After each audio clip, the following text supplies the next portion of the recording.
Some additional settings and options that are available in this radio are very convenient, and also it helps you set up a custom setup for your home or business, depending on where this radio is located.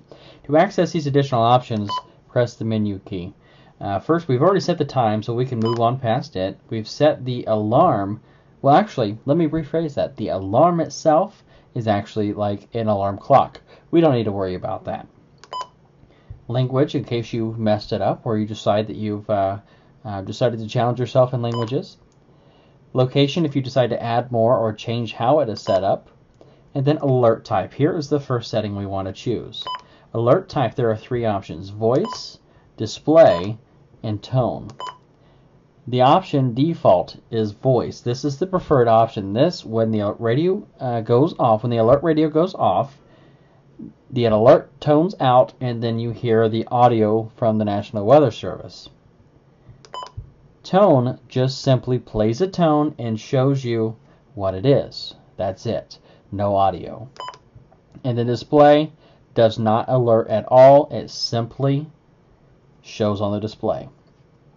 That is all. That is not the preferred method simply because you're unaware. Voice is what we're going to stick with. It is most informative. Next is alert test.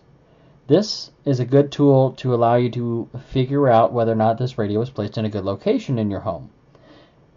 If you place it too far away from sleeping quarters, it's not very useful when it comes to nighttime. This radio is probably more useful at nighttime when folks are asleep. So access this and press select,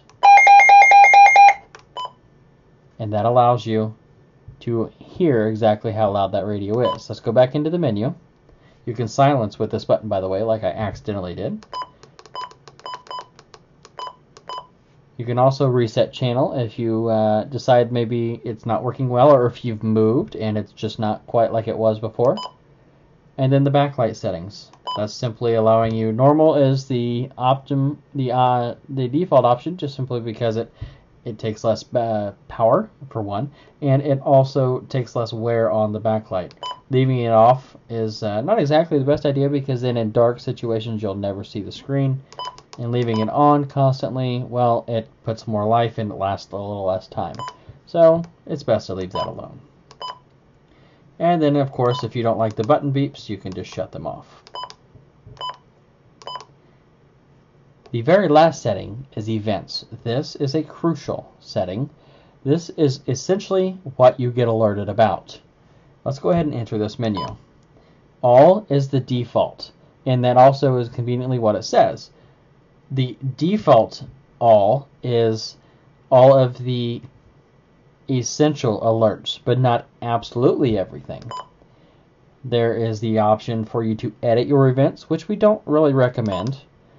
You can select that every alert is on, including administrative alerts that the National Weather Service will send out to notify that the radar system may be down for an hour or so. Or all off, again, not very useful. So all default is the preferred method. If you decide that you do want to modify it, you can go into edit events. You can decide if you want the administrative messages. Press select. They're default off, and it shows you too.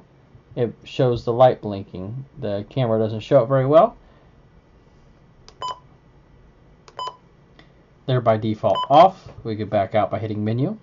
Then you can go to unrecognized messages. They are by default on, just because maybe it toned out, but the signal was poor at the moment, so it goes ahead and alerts.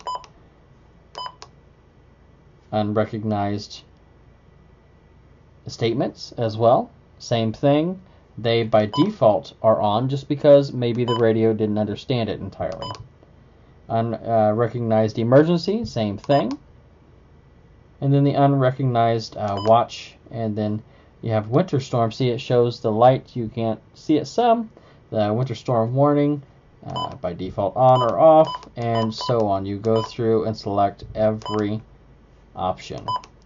Once you're done, you just back out, hit the menu button, and then again, and it shows it as saving, and your radio is officially set up. From the Public Information Department of Madison County Emergency Management, we would like to thank you for viewing our video. We hope it helped. If it did, give us a good thumbs up. If it didn't, give us a thumbs down on the like or dislike thumbs. And please leave us a comment if you have any questions or suggestions for more information. If you need any more information, please go ahead and click on this radio here to learn more.